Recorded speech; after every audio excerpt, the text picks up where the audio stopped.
Hello students, आज की class में हम इवैल्यूएटिव या कमेंट एडवर्ब के बारे में पढ़ेंगे। देखिए, मोस्टली जो एडवर्ब्स होती हैं वो हमें बताती हैं कि कोई कार्य कैसे हुआ या कब हुआ। मतलब बहुत सी एडवर्ब्स ऐसी होती हैं जो हमें कार्य के मैनर के बारे में बताती हैं या कार्य के टाइम के बारे में बताती हैं। लेकिन इवैल्यूएटिव एडवर्ब्स, जिनको हम कमेंटिंग एडवर्ब भी कहते हैं, ये हमें ये नहीं बताती हैं कि कोई कार्य कैसे हुआ या कब हुआ, बल्कि ये एडवर्ब्स हमें बताती हैं कि स्पीकर का किसी इवेंट या किसी चीज़ के प्रति क्या ओपिनियन है। मतलब ये हमें क्या बताती है? ये बताती है कि स्पीकर का किसी इवेंट के प्रति क्या ओपिनियन है। तो ऐसी जो एडवर्ब्स होती हैं जो स्पीकर की ओपिनियन के बारे में बताती हैं, तो उनको हम इवैल्यूएटिव एडवर्ब या कमेंट एडवर्ब कहते हैं। दूसरा, जो इवैल्यूएटिव एडवर्ब्स होती हैं वो अकेली वर्ब को मॉडिफाई नहीं करती हैं। मोस्टली जो एडवर्ब्स होती हैं वो क्या करती हैं? वर्ब को मॉडिफाई करती हैं। कुछ एडवर्ब्स ऐसी होती हैं जो एडजेक्टिव के बारे में बताती हैं, एडजेक्टिव को मॉडिफाई करती हैं। कुछ एडवर्ब ऐसी होती हैं जो दूसरी एडवर्ब को मॉडिफाई करती हैं। लेकिन ये जो एडवर्ब्स होती हैं, इवैल्यूएटिव एडवर्ब्स या कमेंटिंग एडवर्ब जिनको हम कह रहे हैं, ये वर्ब को मॉडिफाई नहीं करती हैं, ना एडजेक्टिव को मॉडिफाई करती हैं, ना दूसरी एडवर्ब को मॉडिफाई करती हैं अकेले। ये पूरी क्लोज को, ठीक है, पूरे सेंटेंस को मॉडिफाई करती हैं। अब बात करते हैं इनके टाइप्स के बारे में। तो अगर हम इवैल्यूएटिव एडवर्ब्स के टाइप्स की बात करें तो इनके फंक्शन के आधार पर हम इनको 3 भागों में बांट सकते हैं। कुछ इवैल्यूएटिव एडवर्ब्स ऐसी होती हैं जो किसी कार्य की सर्टेनिटी की डिग्री के बारे में बताती हैं। तो ऐसी जो इवैल्यूएटिव एडवर्ब्स हैं वो ये हैं: apparently, clearly, definitely, doubtfully, doubtlessly, obviously, presumably, probably, undoubtedly. ठीक है, तो ये ऐसी इवैल्यूएटिव एडवर्ब्स हैं जो किसी कार्य की सर्टेनिटी की डिग्री के बारे में बताती हैं। दूसरे नंबर पे वो इवैल्यूएटिव एडवर्ब्स आती हैं जो किसी कार्य के प्रति स्पीकर के एटीट्यूड के बारे में बताती हैं। तो वो ऐसी जो एडवर्ब्स होती हैं वो ये होती हैं: astonishingly, frankly, fortunately, honestly, hopefully, interestingly, luckily, sadly, seriously, surprisingly और अनबिलीवेबली। ठीक है, तो ये एडवर्ब हम कब यूज़ करते हैं? ये एडवर्ब तब यूज़ करते हैं जब हम स्पीकर की किसी कार्य के प्रति एटीट्यूड के बारे में बताएं। उसके बाद थर्ड नंबर पे आती हैं वो इवैल्यूएटिव एडवर्ब्स जो स्पीकर के जजमेंट के बारे में बताती हैं कि स्पीकर जो है किसी कार्य के प्रति स्पीकर का क्या जजमेंट है। तो ऐसी जो एडवर्ब्स होती हैं वो होती हैं bravely, carelessly, fairly, foolishly, generously, kindly, rightly, spitefully, stupidly, unfairly, wisely और रॉन्गली। तो ये वो इवैल्यूएटिव एडवर्ब्स हैं जो स्पीकर के किसी एक्शन के बारे में, जजमेंट के बारे में बताती हैं कि स्पीकर का किसी एक्शन पर क्या जजमेंट है। आइए वन बाय वन एग्जांपल्स के द्वारा इस चीज़ को समझते हैं। सबसे पहले लेते हैं उन इवैल्यूएटिव एडवर्ब्स को जो किसी कार्य की सर्टेनिटी की डिग्री के बारे में बताती हैं। देखिए, फर्स्ट एग्जांपल है क्लियरली ही वाज ऑनेस्ट। तो यहाँ पर इस सेंटेंस का मतलब है I am sure that he was honest. ठीक है, तो क्लियरली यहाँ पे इवैल्यूएटिव एडवर्ब है। Clearly he was honest, it means I am sure, मतलब स्पीकर श्योर है कि कोई पर्सन इनोसेंट था। नेक्स्ट है apparently she did not notice the car. अब अपेरेंटली हम तब यूज़ करते हैं जब हम किसी चीज़ के बारे में सुने या किसी चीज़ को देखें, ठीक है, किसी चीज़ के बारे में पढ़ें और फिर हम अपनी ओपिनियन दें। तो अब वहाँ पर हम अपेरेंटली यूज़ करते हैं। तो apparently she did not notice the car, it means I have heard और read somewhere that she did not notice the car. Next, definitely you are wrong. Definitely it means speaker का मानना है कि I am certain that you are wrong. तो इस प्रकार के इन तीनों एग्जांपल्स में क्लियरली, अपेरेंटली और डेफिनेटली ये इवैल्यूएटिव एडवर्ब्स हैं जो किसी कार्य की सर्टेनिटी की डिग्री के बारे में हमें बता रही हैं। नेक्स्ट आता है टू इंडिकेट एटीट्यूड, कि स्पीकर का किसी कार्य के प्रति क्या एटीट्यूड है। जैसे फर्स्ट एग्जांपल देखिए, astonishingly she did well on the test. अब यहाँ पे स्पीकर का मानना है कि I feel surprised that she did well on the test. मतलब कोई पर्सन है, उसने टेस्ट में अच्छी परफॉर्मेंस की।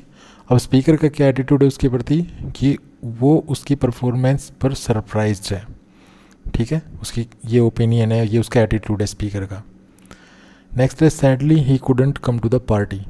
अब यहाँ पे सैडली जो है एक इवैल्यूएटिव एडवर्ब है, इसको हम कमेंट एडवर्ब भी कह सकते हैं। तो यहाँ पे sadly he couldn't come to the party, it means speaker का मानना है कि it is unfortunate that he could not come to the party. Next है honestly I couldn't eat another bite. अब यहाँ ऑनेस्टली एक इवैल्यूएटिव एडवर्ब है, तो it means the truth is that I couldn't eat another bite. तो ये जो एस्टोनिशिंगली, sadly, honestly, ये सारी इवैल्यूएटिव एडवर्ब्स हैं जो स्पीकर के किसी कार्य के प्रति एटीट्यूड को व्यक्त कर रही हैं। नेक्स्ट है to indicate judgement. First example है I stupidly forgot my phone at home. तो it means I forgot my phone at home, कि मैं अपना फ़ोन जो है घर भूल गया और अब मुझे लगता है कि ये मेरी मूर्खता है। ठीक है ना, तो स्पीकर क्या जजमेंट दे रहा है अपने, ये स्पीकर जो है फ़ोन घर पे भूल गया, अब उस पर स्पीकर क्या जजमेंट पास कर रहा है, ये उसकी मूर्खता है। तो यहाँ पर वो अपनी ओपिनियन बताने के लिए, अपना जजमेंट बताने के लिए यहाँ पे स्टूपिडली ये वर्ड यूज़ कर रहा है। यहाँ पर ये क्योंकि ओपिनियन बताने के लिए यूज़ हुई है, तो यहाँ पर ये इवैल्यूएटिव एडवर्ब है। नेक्स्ट है you carelessly dropped my favourite cup. अब यहाँ पे केयरलेसली इवैल्यूएटिव एडवर्ब है, तो यहाँ पे स्पीकर, यहाँ पर इस सेंटेंस का मतलब क्या है कि यू ड्रॉप्ड माई कप, तुमने मेरा कप जो है ड्रॉप कर दिया। अब स्पीकर की क्या जजमेंट है, स्पीकर की क्या ओपिनियन है, स्पीकर का मानना है कि I think it is because you are not being careful, कि तुम केयरफुल नहीं थे। तो स्पीकर अपने सामने वाले से कह रहा है कि ये तुम्हारी केयरलेसनेस थी कि तुमने जो मेरा फेवरेट कप है उसको ड्रॉप कर दिया। तो जो केयरलेसली है, ये स्पीकर की जजमेंट या उसकी ओपिनियन को पास किया जा रहा है इस एडवर्ब के द्वारा, तो यहाँ पर ये इवैल्यूएटिव एडवर्ब है। नेक्स्ट है she bravely travelled across Asia alone. तो यहाँ पर ब्रेवली एक इवैल्यूएटिव एडवर्ब है, और यहाँ पर जो स्पीकर है वो कह रहा है कि जो सी ने एशिया अकेले ट्रैवल किया, तो इट मीन्स स्पीकर का मानना है कि ये उसकी बहादुरी थी। तो स्पीकर की ओपिनियन क्या है यहाँ पे कि सी वाज ब्रेव, कि वो बहादुर थी। तो इस प्रकार से स्टूपिडली, केयरलेसली और ब्रेवली, ये तीनों यहाँ पे इवैल्यूएटिव एडवर्ब्स हैं, और ये तीनों जो एडवर्ब्स हैं ये किस लिए यूज़ हुई हैं, स्पीकर का किसी कार्य पर जजमेंट पास करने के लिए, उसकी ओपिनियन बताने के लिए। अब बात करते हैं सेंटेंस में इनका पोजीशन कहाँ पे होती है। देखिए मोस्टली जो इवैल्यूएटिव एडवर्ब्स होती हैं उनको हम सेंटेंस के शुरू में यूज़ करते हैं, और जब इनको हम सेंटेंस के शुरू में यूज़ करते हैं तो इनके बाद हम एक कोमा का प्रयोग करते हैं। जैसे यहाँ पे देखिए क्लियरली के बाद कोमा यूज़ किया गया है, क्योंकि क्लियरली एक इवैल्यूएटिव एडवर्ब है। और जैसा कि मैंने बताया कि जो इवैल्यूएटिव एडवर्ब्स या कमेंटिंग एडवर्ब्स होती हैं वो पूरे सेंटेंस को मॉडिफाई करती हैं, तो यहाँ पर जो क्लियरली है वो पूरे सेंटेंस को मॉडिफाई कर रही हैं। नेक्स्ट देखिए apparently she has real talent. तो यहाँ पे अपेरेंटली एक इवैल्यूएटिव एडवर्ब है और इसको सेंटेंस के शुरू में रखा गया है, जैसे यहाँ पे क्लियरली को सेंटेंस के शुरू में रखा गया था और इसके बाद ये देखिए कोमा का यूज़ किया गया है। नेक्स्ट है interestingly he is very good at chess. तब यहाँ पे ये जो इंटरेस्टिंगली है इवैल्यूएटिव एडवर्ब है, और इसके बाद देखिए ये कोमा का यूज़ किया गया है और ये सेंटेंस के शुरू में यूज़ की गई है। तो इस प्रकार से हम इवैल्यूएटिव एडवर्ब्स को सेंटेंस के शुरू में यूज़ करते हैं। हालांकि हम इवैल्यूएटिव एडवर्ब्स को सेंटेंस के लास्ट में भी यूज़ कर सकते हैं, लेकिन जब इनको हम लास्ट में यूज़ करते हैं तो भी इनसे पहले हम एक कोमा का यूज़ करके बाकी सेंटेंस से इनको अलग रखते हैं। जैसे he didn't mean to ignore you, तो यहाँ पे देखिए क्लियरली से पहले ये कोमा यूज़ किया गया है और क्लियरली जो इवैल्यूएटिव एडवर्ब थी इसको सेंटेंस के लास्ट में रखा गया है। नेक्स्ट देखिए सी हैज़ रियल टैलेंट अपेरेंटली। तो यहाँ पे जो अपेरेंटली है सेंटेंस के लास्ट में यूज़ किया गया है और इससे पहले देखिए इसको कोमा से इस सेंटेंस से अलग रखा गया है। नेक्स्ट है he is really good at chess. तो यहाँ पे देखिए ये इंटरेस्टिंगली जो एडवर्ब है इसको बाकी सेंटेंस से अलग रखा गया है, कोमा से इसको अलग किया गया है और इसको सेंटेंस के लास्ट में यूज़ किया गया है। तो इस प्रकार जो इवैल्यूएटिव एडवर्ब्स या कमेंटिंग एडवर्ब्स होती हैं उनको हम सेंटेंस के लास्ट में भी यूज़ कर सकते हैं। उसके बाद है प्रोबेबली और डेफिनेटली। ये दो ऐसी इवैल्यूएटिव एडवर्ब्स हैं जिनको हम सेंटेंस में मिड पोजीशन पर भी यूज़ कर सकते हैं। मिड पोजीशन का मतलब है मेन वर्ब से पहले। जैसे एग्जांपल देखिए he probably didn't mean to ignore you. तो यहाँ पे प्रोबेबली जो है और यहाँ पे इस सेंटेंस में डेफिनेटली ये मिड पोजीशन में यूज़ हुई है, और जब हम इनको मिड पोजीशन पर यूज़ करते हैं तो इनके साथ हम कोई कोमा वगैरह यूज़ नहीं करते हैं। उसके बाद अगर सेंटेंस में मेन वर्ब बी की कोई फॉर्म हो तो हम इनको बी की फॉर्म के बाद यूज़ करते हैं। ध्यान रहे हम सिर्फ प्रोबेबली और डेफिनेटली की बात कर रहे हैं यहाँ पे। तो यहाँ पे देखिए ये बी की फॉर्म है इज़, तो इसके बाद इसको रखा गया है प्रोबेबली को। यहाँ पे ये मेन वर्ब है डिडंट मीन, तो इससे पहले रखा गया है। यहाँ पे देखिए डेफिनेटली को आर के बाद रखा गया है। यहाँ पे जो डेफिनेटली थी इसको वर्ब से पहले रखा गया है। तो इस प्रकार से प्रोबेबली और डेफिनेटली ये दो ऐसी इवैल्यूएटिव एडवर्ब्स हैं जिनको मिड पोजीशन में भी यूज़ कर सकते हैं। जिन इवैल्यूएटिव एडवर्ब्स को हम किसी एक्शन पर जजमेंट देने के लिए यूज़ करते हैं उनको हम सब्जेक्ट के बाद भी यूज़ कर सकते हैं। जैसे she bravely told the truth, he generously offered the lady a ride home, you carelessly dropped my favourite cup. अब यहाँ पे ब्रेवली, जेनरसली और केयरलेसली ये जजमेंट बताने के लिए यूज़ की गई हैं कि स्पीकर का किसी एक्शन पर क्या जजमेंट है।